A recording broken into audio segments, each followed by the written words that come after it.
All right. So look, we mentioned other countries, and yesterday we were talking about Austria-Hungary, and today we're going to talk.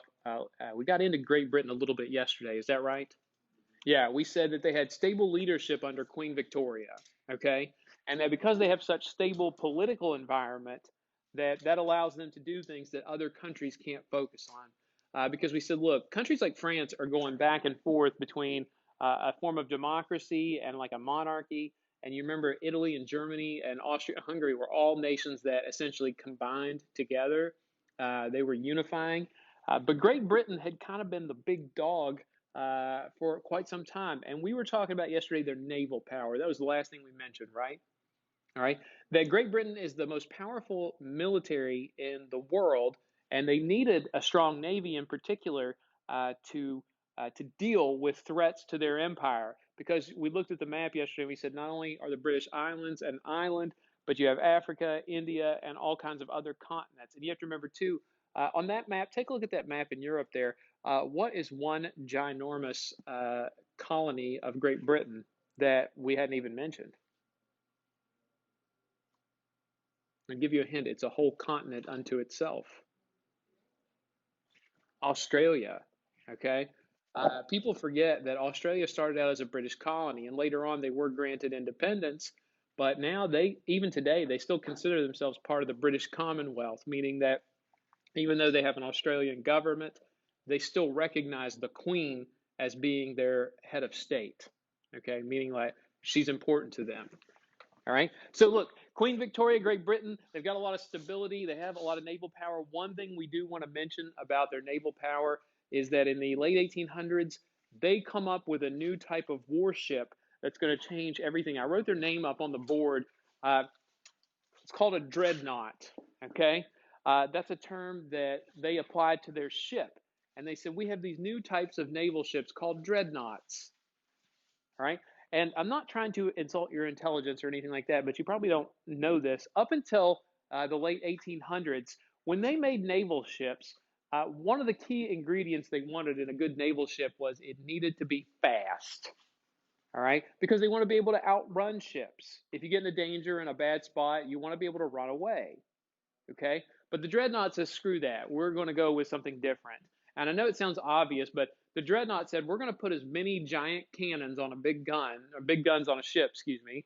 And that way, it won't matter how fast your ship is, you'll never be able to get run too fast to get away from us. That these cannons that they put on their ship, and you look on this little diagram, like you can see them from the side right here. It's hard to understand this, but even back then, these cannons could shoot projectiles like an explosive round several miles away. So it's like it doesn't matter how fast you are; these dreadnoughts are going to be able to hit you from a long distance. Okay, and it was the first time that people who were making these naval warships said, you know what? Who cares about necessarily about speed? What we care about is being able to blow somebody out of the water. Right? Now, here's where this is going to become super important. By the way, what does the term dread mean? Like if you dread something, you're afraid of it. And what does the word not mean? Like it's either you can spell it N-A-U-G-H-T or N-O-U-G-H-T. What does it mean if I say, we came here today and you didn't do anything in your class, so it was all for naught? Nothing. Literally, the name of the ship means fear nothing. Okay? Wow. You got to be pretty bold to name your ship that. All right. What's the name of your ship? It fears nothing. You're like, well, all right. The dreadnought. Fun fact, and you don't need to know a lot about naval warfare to understand this, but other nations look at the dreadnought and they realize they're in trouble. Okay. Ships that were made prior to the dreadnought, they called them 4-minute ships because that's how long they'd last in a battle against a dreadnought. Other nations realize we have to copy their style. Okay, we have to mimic what they're doing. We have to make our own version of a big ship like this. Now, the dreadnought's important for a lot of reasons. One, other countries start copying it. Okay, they start making their own. Now, why is that significant that other countries are trying to mimic Great Britain and spending all of their resources on making ships like this? Why is that significant? What do you think?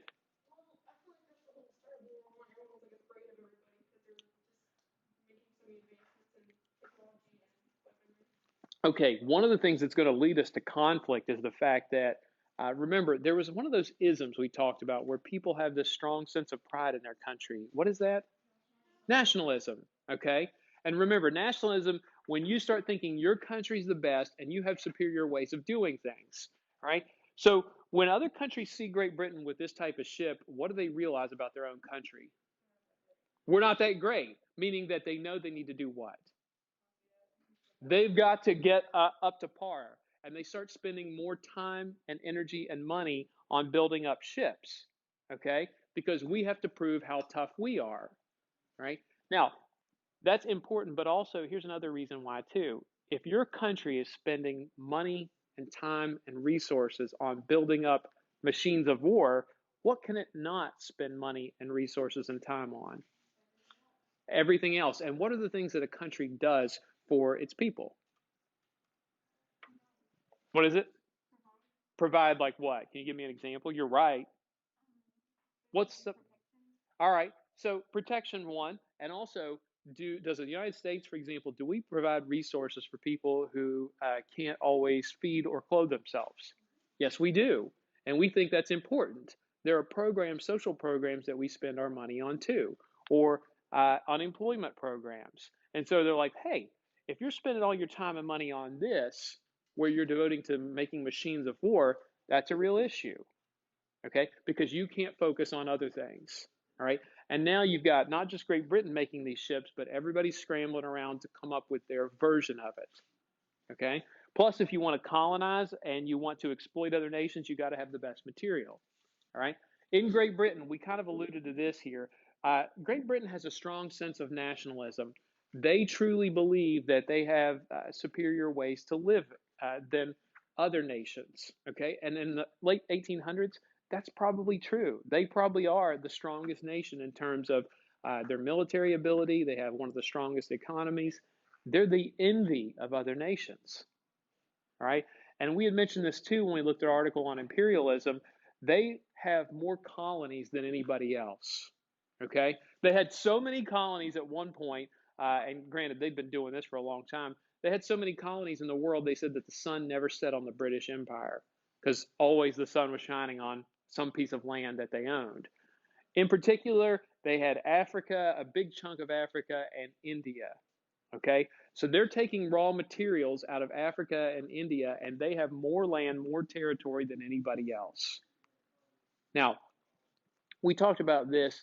Is it morally acceptable to colonize other lands and take their resources? Yeah, you're like, it's probably not, but the Great Britain's going to do it anyway. But not everybody in Britain was on board with this. All right, there's an important piece of literature that comes out in the late 1800s and late 1890s, and it's a poem from Rudyard Kipling. It's called The White Man's Burden.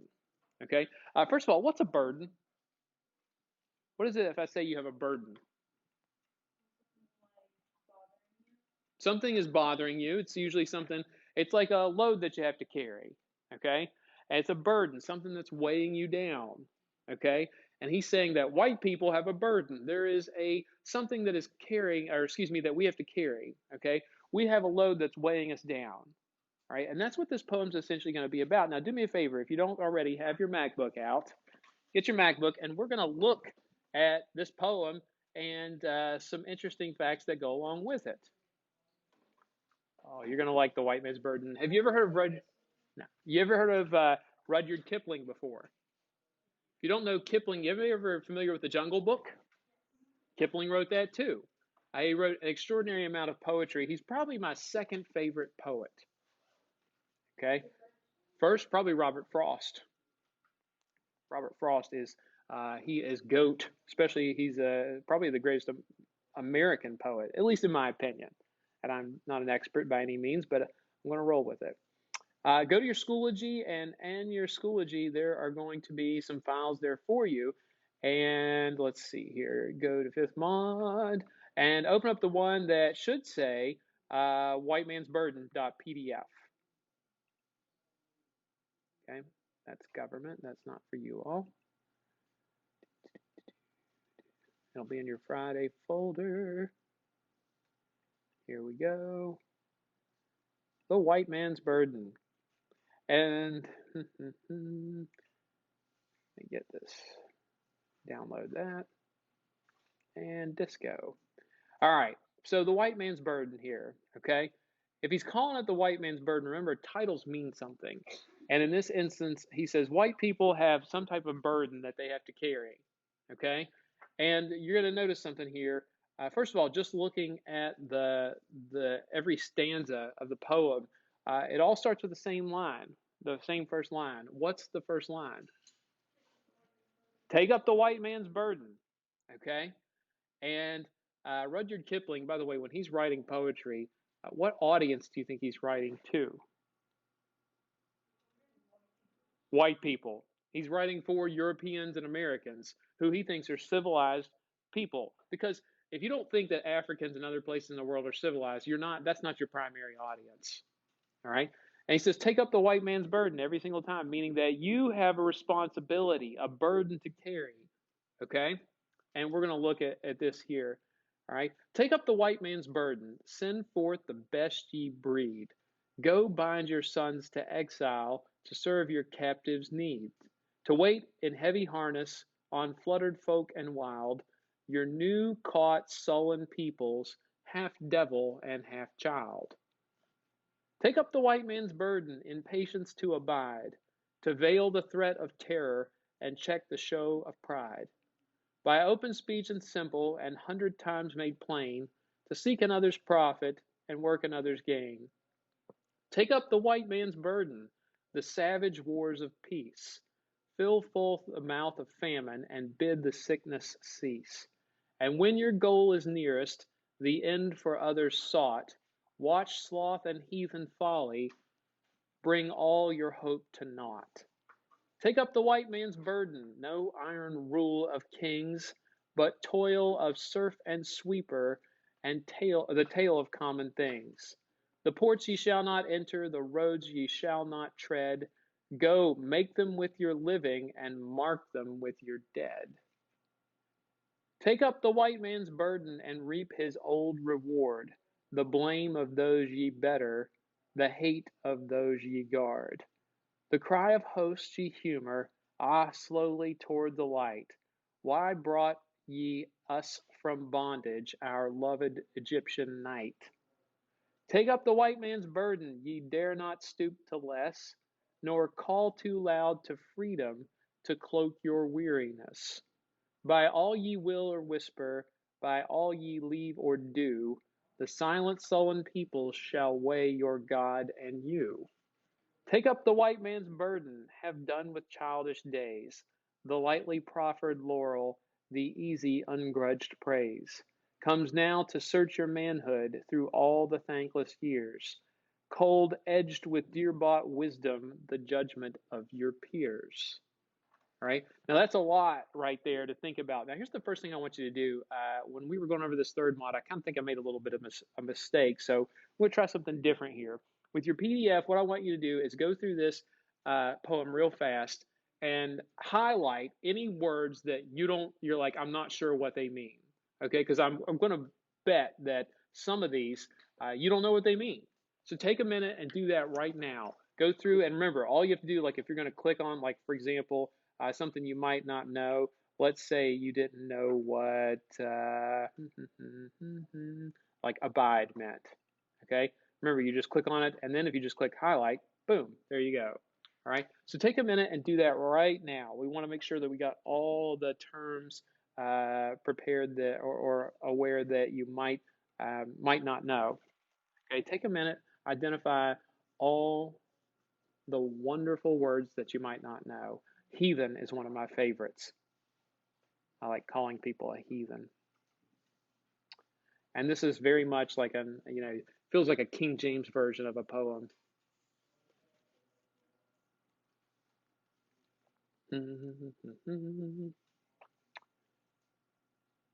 Somebody call one out for us in a stanza. Tell us a stanza and a word that you're referencing. You're like, I don't know what that means.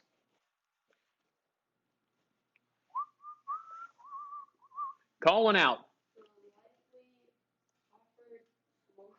Okay, you like that whole phrase, the lightly proffered moral. Let's highlight that one. Okay, and that's all right. All right, that's in the last stanza right there. What else? Give me another word or phrase you're like, Mr. Scalise, I don't know what the crap they're talking about. Okay, you're like, what's a surf?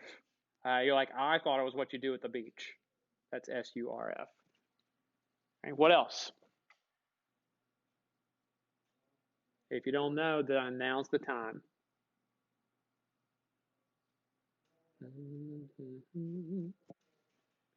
And for you people listening at home, don't try to say that you know all of this. Any words in the first stanza? Let's take a. What is it? Find. Oh, bind. Okay, I'm sorry. I thought you said find. Oh, that's connotation. That's okay. All right. Anything else first? First one. Fluttered.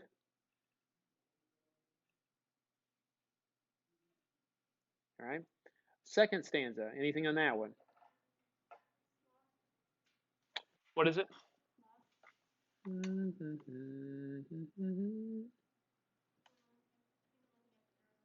Oh, you're looking at the third one? Okay. Sloth? Yeah. And do you guys know heathens? We're going to put that on there one too, because sometimes people don't do that. All right. Now, anything else? Third stanza, second or third stanza? Fourth one, anything other than surf?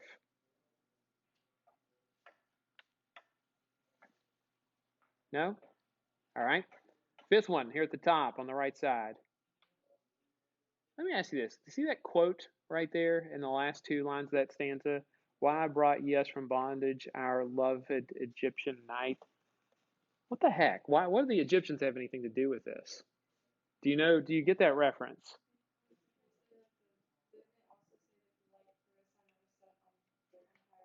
That's not a bad guess. You're like, hey, the sun never set on their empire, but no. But we're going to highlight that because that actually has a meaning.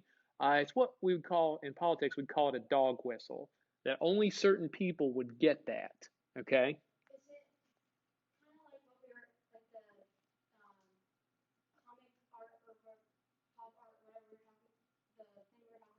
Oh, like how culture reflects certain things. The pyramid, not a bad guess, but in this, it's part of the culture at the time that only like that people at the time would have immediately understood the reference. Okay. Anything in this one, the next to last stanza? Any words or phrases? Sullen. It's a good one. I like that one. All right. And the last one, anything else in there? All right. So let me define a few things for you here. First of all, let's start with this and see if you all know this one. What does it mean to bind something? Put it together with, to connect with. Okay. So if I'm like, I'm going to bind you together with some rope, that means I'm going to tie you together with somebody else. Okay. On fluttered folk and wild, what does it mean to flutter? Maybe like jump or what is it? Flap, perhaps. Are you in control of yourself if you're fluttering around? Typically, no. All right. And that's used as a descriptor here on fluttered folk and wild, talking about the certain type of people who aren't exactly in control of themselves. What is sloth? If I say you're a sloth or you're slothful, what does that mean? You're slow and what? Lazy. All right. You know the animals, the sloth, they move real slow. And if you're slothful, you're being lazy. All right. That's another one that the King James Version of the Bible talks about all the time. It's one of the seven deadly sins. It's sloth. And you're like, oh no, a heathen. My mom used to call children in the neighborhood heathens. What's a heathen? It's a wild child, man. You're like, that kid's a heathen. He's a wild child. All right. A serf. What's a serf? It is somebody who works for somebody, but it's more than that. It's a slave that's bound to land. Okay. Basically, they're one slight step up from slavery. And even then, it's like they're not really, they're very, very little in terms of freedom. All right. Now, something else that's a reference here, we'll get to this, but uh, who was brought out of bondage from Egypt? What is it? The Jews, the Jewish people, all right, in the Old Testament. Okay. And I know that sometimes for you all that might not jump out because, maybe you're not like you didn't grow up going to church. But in this time period, Europeans in the 1890s and Americans who were reading this, they would have immediately recognized that's the case. And I promise you there's a good reason that biblical reference is there. Okay. Sullen. What does it mean if somebody's sullen? Downcast or really sad. It's like an extreme sadness. All right. What is a laurel? Anybody know? It's like a wreath of leaves. And usually back in the day, when you were in the Greek Olympics, the original Greek Olympics, that was your reward. Instead of getting like a medal, you would get a laurel wreath, certain type of leaves fashioned in like a crown. All right. To lightly proffer something is like to give it with no regard. Okay. All right, so now we're going to take a look at this poem in a different context. Okay, we're going to walk through some of the important parts. Go back to Schoology for a second and go to your folder there, your Friday folder, and there should be a question or a set of documents, a set of questions here, and it's in Pages, the program Pages. And what we're going to do is you should be able to open it up in Pages, the program, because I like typing in there better. Right? And it should send it to your download section too, so you should be able to drag and drop pretty easily, or it'll open it up for you. All right? And when you do that, hang on, I'll bring it. When you bring up your questions, okay, we kind of answered this a little bit, but we're going to walk you through some of these. All right, number one, the first 4 lines give a command. Who's Kipling giving these commands to and why? Take a look at the first 4 lines of the poem. Take up the white man's burden, send forth the best ye breed. Go bind your sons to exile to serve your captives' needs. Okay? Kipling, remember, who's he talking to? White people, Europeans, and Americans. Okay? He's talking to them. And what's he telling them to do? Send your children where? No, no. See, here's the thing. You said do dirty business here, but remember, they don't see it as dirty business, okay? Because take a look at the first 4 lines again. Take up the white man's burden, send forth the best ye breed, meaning who are we sending from our country? The best of us, the strongest, the smartest of us. And it says, go bind your sons to exile, meaning that you're going to have to let your kids be part of this and go out to the world where they're going to be gone for a long time. Okay? Now, the 4th line, to serve your captives' needs. What are they saying about this? What are these people that we're sending out to do this? Uh, what are they doing for those Africans and those Indians? They're taking care of them. They don't know it. They're too silly to know it, but we're there to actually help them. All right? It's the same way, like, for example, you wouldn't let a child touch a hot stove, right? And the kid gets upset because they think you're restricting them, but you're doing it for a good reason. I'm actually trying to help you. All right? And Rudyard Kipling saying, hey, European people, you need to let your sons go out and work and be people who are going to these different lands so that they can serve their captives' needs. Okay? Now, take a look at the next 4 lines in the first stanza here. Okay? To wait in heavy harness on fluttered folk and wild, your new caught sullen peoples, half devil and half child. What types of people is Kipling saying that we have to go save? What's he called them? They're wild, but not just that. All right? Half devil and half child, meaning that even the adults are what? They're basically giant children who are wild and savage. All right? And this is going to be a really difficult job. They're not happy people, they're sad in their existence. They're sullen. Aww. And we're there to help. But are we? But here's the thing. And part of this poem, we'll get to this here in a second too, that a lot of people aren't sure if Rudyard Kipling, like a lot of people thought he was being serious, but some people thought that he was actually being snarky about all this, that he was doing it to mock imperialism, which would be the greatest, the greatest own of all time. All right, let's take a look at number 3, the third stanza here. Okay, and the first 4 lines of that. Now, this is an interesting one too that tells you what it's all about. Take up the white man's burden, the savage wars of peace. Meaning that what do we have to do to get these people respectable so that they aren't half devil and half child anymore? Beat them into submission. We're going to have to fight wars so that we can have a peaceful environment. That seems kind of strange, doesn't it? We're going to fight wars to have peace. Right? It says, look, then here's what we're going to do. Fill full the mouth of famine and bid the sickness cease. Meaning, what are we going to take to these people?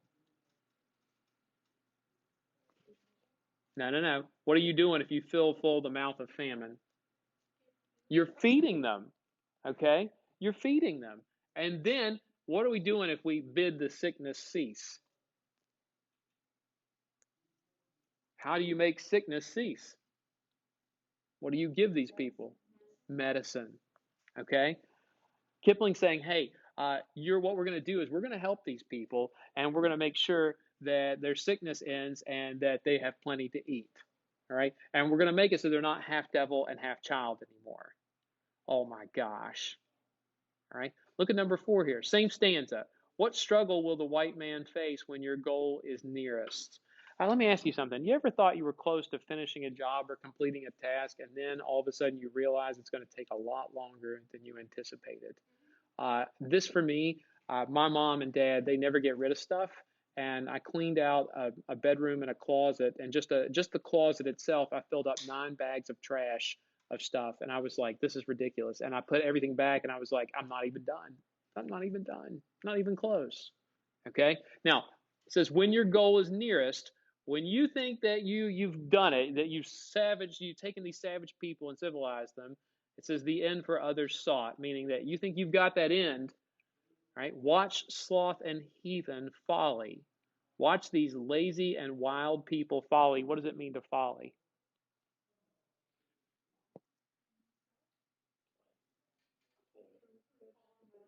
Not bad guesses, but when you have a folly, you make mistakes, you fall, you stumble, you err. Okay?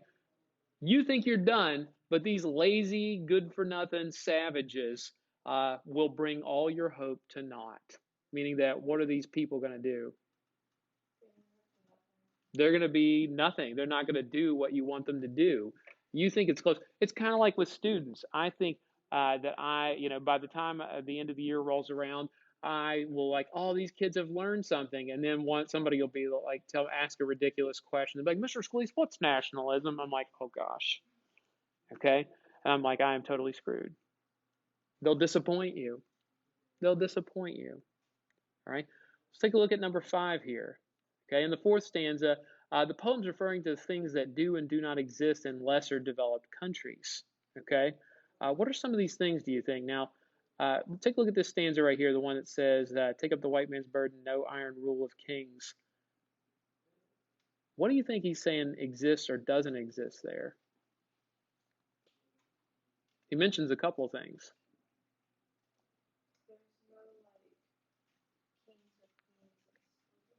There's no iron rule of kings. What do you think, first of all, kings means there's no what? Monarchs, or even really some, like what we would call a system of government. And what does it mean if you rule with like an iron hand? You're very strict. Like they might have like a tribe or maybe like some friends and things like that, but is there really tight discipline? No, it's not there. They don't live like we do. We have to make them understand that essentially this is something that they're going to have to learn. What does it mean that the porch ye shall not enter, the road ye shall not tread? What doesn't exist? Yeah, there are none. What we would call, and this is a term that you'll hear a lot in government, infrastructure, roads, bridges, ports. like for example, electric systems. That stuff doesn't exist there, right? But what we do have is the toil of serf and sweeper, meaning that what are people doing there? Are they doing actually any real work or any real labor? Nothing of importance. And it says, those ports that ye shall not enter, the roads ye shall not tread, make them with your living and mark them with your dead. Meaning that your sons that you're going to send out there, they're going to civilize these people. They're going to build roads. They're going to build ports. And you're going to make them with your living. But what does it mean we're going to mark them with our dead? What does it mean if we're going to mark them with our dead? Some people are going to die in the process, and that's a really ugly thing, but it's going to happen. All right. We got just 2 minutes left. So those last two questions right here, those are the ones that I want you to consider and answer for Monday. We're going to talk about this a little bit more, and there'll be like a little basic quiz on white man's burden. Feel free to use any resources to look things up at your discretion. Okay. Any other questions or comments about this? All right. Literature always reflects the times. Thank you very much, Katie, for getting those around to everybody.